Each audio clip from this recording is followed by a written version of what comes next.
दोस्तों, जैसा कि आप सभी लोगों को पता है, राजस्थान स्टेट इलेक्ट्रिसिटी बोर्ड ने कल एक नोटिफिकेशन शॉर्ट नोटिस जो है जारी किया, जिसमें बताया कि 487 पोस्ट जो हैं टोटल आने वाली हैं, जिसमें लगभग 280 के आसपास जो पोस्ट हैं वो आपकी जूनियर इंजीनियर इलेक्ट्रिकल की पोस्ट हैं। राजस्थान स्टेट इलेक्ट्रिसिटी बोर्ड का इससे पहले जब नोटिफिकेशन आया था तो इसके सिलेबस को लेकर, एग्जाम पैटर्न को लेकर काफ़ी ज़्यादा बवाल हुआ था। जैसा कि अगर आपको याद हो तो बहुत सारे कैंडिडेट जो पुराने हैं बट जो नए हैं वो जान लीजिए कि राजस्थान स्टेट इलेक्ट्रिसिटी बोर्ड ने लास्ट में अपना जो एग्जाम पैटर्न है वो थोड़ा सा चेंज किया था और सिलेबस में थोड़ा सा चेंज किया था। हालांकि इस बार भी वही उम्मीद है कि इस बार जो एग्जाम पैटर्न और सिलेबस रहने वाला है वो लगभग यही रहेगा जो मैं आपको आज बताने वाला हूं। तो आज मैं यहाँ पर इस वीडियो में चर्चा करने वाला हूं राजस्थान स्टेट इलेक्ट्रिसिटी बोर्ड के एग्जाम पैटर्न पर और इसके सिलेबस पर। इसके अलावा मैं आप सभी लोगों को ये डाउट क्लियर कर देता हूं कि इसमें अदर स्टेट के कैंडिडेट्स एलिजिबल हैं, अदर स्टेट के कैंडिडेट्स इसमें फॉर्म फिल कर सकते हैं। ठीक है, तो आइए शुरू करते हैं। मैं आपको फटाफट से बता दूं कि क्या रहेगा सिलेबस। तो सबसे पहले यहां पर 2 घंटे का आपका जो है टाइम ड्यूरेशन रहने वाला है, 120 मिनट, और जो नेगेटिव मार्किंग रहेगी वो आपकी 1/4 रहेगी। अब यहां पर आपके पार्ट ए में जो सिलेबस रहेगा वो रहेगा 60% वेटेज का। पूरे एग्जामिनेशन में 60% वेटेज जो है वो पार्ट ए का रहेगा, जो कि प्रोफेशनल सब्जेक्ट के क्वेश्चंस होंगे। यानी कि आपने जिस ब्रांच से भी हैं आप और आपने उस ब्रांच से रिलेटेड अगर फॉर्म भरा है तो उसी ब्रांच के question, for example electrical engineering के हैं तो इलेक्ट्रिकल इंजीनियरिंग के सब्जेक्ट के क्वेश्चन 60% रहेंगे। आई रिपीट, यहां पर 60% का कहने का मतलब है 60 क्वेश्चन आपके रहेंगे आपके इलेक्ट्रिकल इंजीनियरिंग के 60 क्वेश्चंस, और हर एक क्वेश्चन जो है वो 2 नंबर का रहेगा। तो 120 नंबर का आपका जो है पार्ट ए का जो है सिलेबस रहने वाला है, पार्ट ए का जो है परसेंटेज रहने वाला है।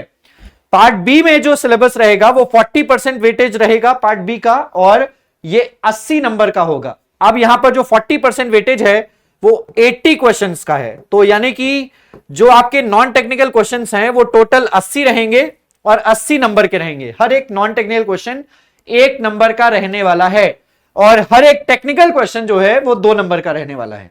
तो इस प्रकार से आपके पेपर बनेंगे, यानी टोटल क्वेश्चन हो गए आपके 140। टोटल क्वेश्चंस की संख्या जो रहेगी वो 140 रहेगी।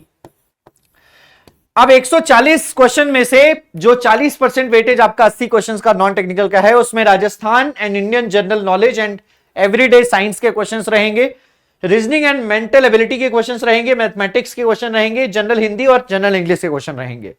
लास्ट टाइम पे आरएसईबी ने, राजस्थान स्टेट इलेक्ट्रिसिटी बोर्ड ने हर एक पोर्शन का भी बता दिया था कि कितने क्वेश्चन कौन से सेगमेंट से रहने वाले हैं। तो आइए मैं आपको वो भी दिखा देता हूं। अगर आप यहां पर देखेंगे तो प्रोफेशनल नॉलेज के क्वेश्चन आपके 60 रहेंगे, 120 नंबर के, और 60 मिनट्स आपको टाइम मिलेगा। हाँ, ड्यूरेशन भी यहां पर आपको 60 मिनट्स मिलने वाला है।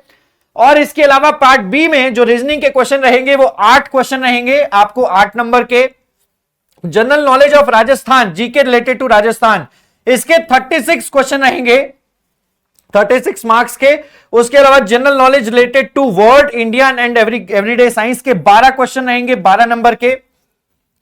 जनरल हिंदी के 8 क्वेश्चन रहेंगे, इंग्लिश के 8 क्वेश्चन रहेंगे और मैथमेटिक्स के भी 8 क्वेश्चन रहेंगे 8 नंबर के। तो ये हर एक सेगमेंट भी उन्होंने बता दिया था कि कौन कौन से सब्जेक्ट के कितने कितने क्वेश्चन रहने वाले हैं। और हां, इसमें भी आपको समय जो है वो सिर्फ 60 मिनट ही मिलने वाला है।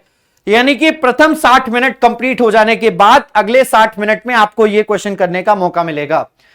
प्रथम 60 मिनट कंप्लीट होने से पहले आप इसको ओपन नहीं कर सकते, या अगर एक बार आपने ये सेगमेंट ओपन कर लिया तो आप इससे पहले इसको ओपन नहीं कर सकते। ऐसा भी यहां पर आपको एग्जामिनेशन में दिया जाता है, ऐसा भी देखने को मिलता है। अब जो नॉन टेक्निकल का सिलेबस है उसमें क्या रहेगा? Current affairs including issues of state of Rajasthan, science, Indian history, civics, Indian polity, national international importance etcetera. इसके अलावा जनरल हिंदी 10वीं स्टैंडर्ड 10th स्टैंडर्ड तक की जनरल हिंदी रहेगी, हिंदी लैंग्वेज और ग्रामर, रीजनिंग और मेंटल एबिलिटी जिसमें आपके ये कुछ टॉपिक्स रहेंगे। इसके अलावा और भी बहुत सारे टॉपिक्स हैं। इंग्लिश जनरल जो है वो भी 10th स्टैंडर्ड तक की रहेगी, ग्रामर, और इसके अलावा मैथमेटिक्स भी जो है वो 10th स्टैंडर्ड तक की रहेगी। तो ये आपका नॉन टेक्निकल का सिलेबस है। अगर मैं टेक्निकल के सिलेबस की बात करूं तो जो इलेक्ट्रिकल इंजीनियरिंग के कोर सब्जेक्ट्स हैं वो यहां पर हैं आपके network theory, electronics devices and circuits, उसके अलावा utilisation of electrical energy, power electronics, electromagnetic theory, network analysis, network theory, control systems, machines, analog and digital electronics, power systems, electrical instrumentation and material science. तो ये कुछ subjects जिससे question जो है आपके examination में पूछे जाने वाले हैं। राजस्थान स्टेट इलेक्ट्रिसिटी बोर्ड के क्वेश्चन पेपर का जो लेवल रहता है वो हालांकि आसान रहता है, बेसिक क्वेश्चन टेक्निकल में पूछे जाते हैं। तो उम्मीद करते हैं कि ये जानकारी आपको हेल्पफुल लगी होगी। इसी प्रकार की और भी जानकारी के लिए आप हमारे चैनल को सब्सक्राइब करके बेल आइकन प्रेस कर लीजिए और टेलीग्राम चैनल फॉलो कर लीजिए किसी भी प्रकार की क्लास अपडेट्स, क्लास लिंक और एग्जाम रिलेटेड अपडेट्स के लिए। Thank you so much. मिलते हैं आपसे अगले वीडियो में। Bye bye.